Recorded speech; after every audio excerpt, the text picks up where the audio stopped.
సార్లే. దాన్ని ఏ విధంగా చెప్పారు?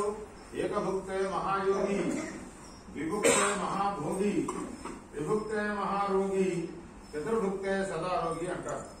అంటే ఏకభుక్తం అంటే యోగులు. యోగులు అంటే యోగ్యత కలిగినటువంటి వాళ్ళు. యోగ్యత అంటే జ్ఞానం. జ్ఞానులు, పీఠాధిపతులు, మతాధికారులు వీళ్ళంతా 24 గంటలు ఒకసారి మాత్రమే భోజనం చేస్తారు. వండిన రెండోసారి మూడోసారి పండ్లు కూడా తీసుకుంటారు. మరి విభక్తం అంటే భోగులు అంటే మనమే అన్ని అనుభవించడం, సుఖ దుఃఖాలు, బాధలు అన్ని భోగాలు అనిపించేవాళ్ళు భోగులు అంటారు.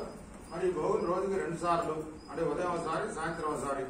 సమయాలు ఏంటి అంటే సూర్యోదయం తర్వాత 2 గంటలు గ్యాప్ చేసి తినాలి. అంటే సుమారుగా 8 తర్వాత 9, 9:30 లోపు మొట్టమొదటి ఆహారం తీసుకోవాలి ఖచ్చితంగా. ఆ తర్వాత 7 గంటలు గ్యాప్ చేసి మళ్ళీ సాయంత్రం 4 నుంచి 5:30, 6:30, 7 తర్వాత మాత్రం తినాలి. సూర్యాస్తమయం తర్వాత 2 గంటల లోపే ముగించేసారు. 2 గంటల తర్వాత వండిన ఆహారం జోలికి వెళ్ళకూడదు. అది రూల్స్, అది బాడీ కాన్స్టిట్యూషన్. మరి మనం ఎట్లా తింటున్నాం మీకు తెలియాలి. మీరు ఎప్పుడు తింటారో ఏం చేస్తారో అనేది. అది మాత్రం కుదరదు. 2 సార్లే తినాలి, ఈ సమయాల్లోనే తినాలి. మరి అది సైన్స్ చెప్తుంది కూడా అదే.